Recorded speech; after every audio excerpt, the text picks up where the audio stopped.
So, Rocky, before the fight, Elizabeth told me she didn't think you had improved very much. Didn't think you had much of a ground game. I'm curious your reaction to that. You know, ever since I've been into the UFC, a lot of people categorize me as a sprawler, but what a lot of people don't know is actually that the ground game is my comfort zone. So a lot of these girls come in, they talk about out-wrestling me or wanting to do a lot of ground and pound, and really they're putting themselves in danger.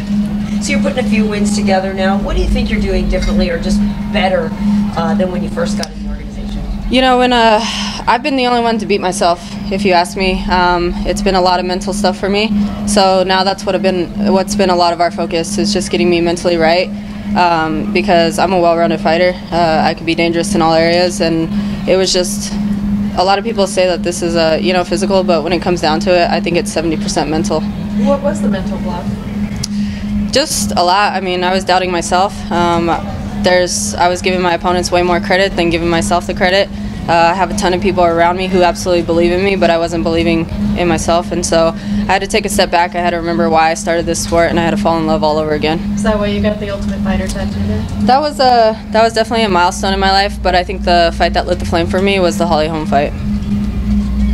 What was it about the Holly Holm fight? I mean, you talked about it before, the split decision, and when you look back at that fight, did you just feel like that you were the better fighter that night, that you could have pushed more?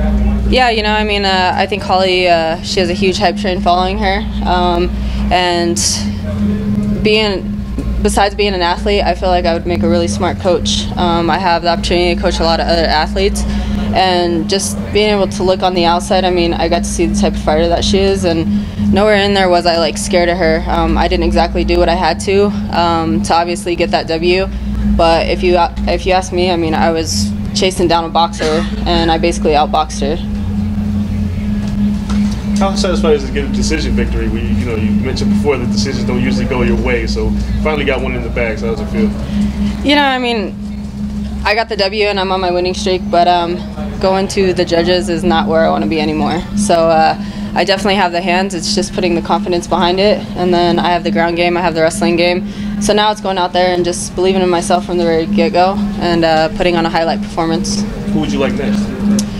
I want anybody within the top 10. Of course, every girl brings a different challenge to the table, but if you ask me, I mean, I just broke the top 10, and it was a little frustrating for this fight. I don't want to take away from anybody, and I don't want to take away from Elizabeth Phillips. She did what she needed to get into the UFC, but when you're sitting here talking to people, and they're like, who are you fighting? And I'm like, Elizabeth Phillips, and they're like, who's that? And you got to constantly explain things. It gets frustrating.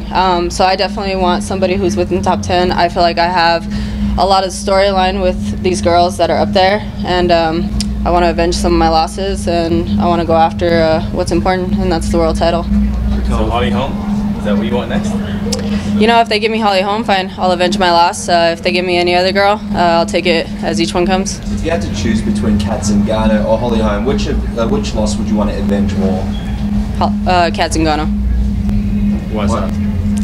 You know, I mean, when I went into that fight, I actually, it was probably a fight, that was one of the fights that kind of hurt my pride a little bit, with the fact that none of these girls have done any damage to me. That was probably a fight I shouldn't have taken once I landed in Kansas City for that fight. I ended up getting food poisoning or some type of flu, but I was definitely sick the entire time. I passed out 3 different times during my weight cut, and me being the stubborn athlete that I am, I was the one that I couldn't pull from the fight. My coaches and everybody was like, this isn't a smart move from you. And back then, to me, it wasn't about recovery. It was about how mentally strong you can be. And I went out there, and I remember looking into the crowd, and I can see my mom just screaming at me. I'm the type of person that when I'm in the gym, you know, I mean, I fight out chokes. I'm like a little fish. I can breathe out of the smallest little gaps. And I remember specifically looking at my mom, and she was just screaming at me. And a part of me started to fight for that choke, and then I just gave up. So that's something that it kind of doesn't settle well with me. You said before the fight that in your mind this had a 10-minute cap on it, that you're not going to go to the judges. With that in mind, obviously it did. Were you disappointed with your performance tonight, or can you take positives? You know, I mean, there's a positive from every performance. I went out there, I got the W. I obviously out-wrestled somebody who thought she was going to out-wrestle me. I was the one fighting for the submissions and stuff. So, I mean, there's a ton of positives in there. It wasn't exactly the performance that I wanted. I don't feel like I should go to the judges anymore. So it's just something to take back in the gym and work harder for. Yeah, and in terms of the longest winning streaks in this division, Julianna Pena is at 4, it's you with 3, and Amanda Nunes at 3. So do you feel like you belong in fights with those top-ranked fighters then? Oh, I definitely belong there. I mean, Julianna, she's sitting here, she's climbing the ranks and doing everything. But I mean, I was on the show with her, and there's a lot of heat there. It's somebody that I definitely want. When it comes down to the politics and stuff, it's something that I have to wait for. I got to correct my record a little bit. So if that's the path that I'm supposed to be on, then I'll just continue to prove myself. What was the heat that you guys had on the show? I mean, I think everybody kind of had it in mind to where we would go in there, she would win the semifinals, I'd win the semifinals, and we would match up in the finale. The Ultimate Fighter is a lot harder than a lot of people realized. I came out with some serious injuries when it came to fighting Jessamine Duke, and to turn around and try to fight 10 days later and go into the semifinal fight with the injuries that I did have. I mean, another girl didn't finish me, but I obviously lost in that.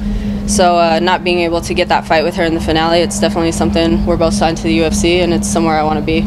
She seems to strongly believe that she deserves the next title shot. Do you think she's done enough to get that? She does, I mean, everybody's working their butt off. And for a little while, I think that UFC had it to where it was this triangle or square effect, however you want to look at it, with Holly Holm, Ronda Rousey, Miesha Tate. And now other girls are finally getting the opportunity. I mean, we don't go into the gym every day with blood, sweat, and tears for no reason. That's the ultimate goal. So, I mean, if she's the one that's up next, then have at it. We spoke to you earlier about your journaling leading up to your fight. Just wondering if you got a chance to write anything today. What do you think you might write tonight? I did. I wrote a little bit today when I was getting my hair braided. Just a lot of positive thoughts, kind of thoughts that were running in my head. If some negative ones popped up in there, I would kind of transition that into a positive one. I spent a lot of quality time with the people that I love while I was getting my hair braided. So in my mind, that was a little bit of journaling for me. It was just a different type of journaling. Tonight, I'm just going to go out and enjoy my time with everyone. I mean, I have a ton of support here. They came from Colorado. They came from all over the world. And I sold tons of tickets. And it's just, I want to go enjoy my night. I got another W. And then when I get back home, I'll start my journaling. And then I'll get back into the gym and do it right. I didn't notice. Is Tisha here? Did she make it? Tisha is here. Nice. Yeah.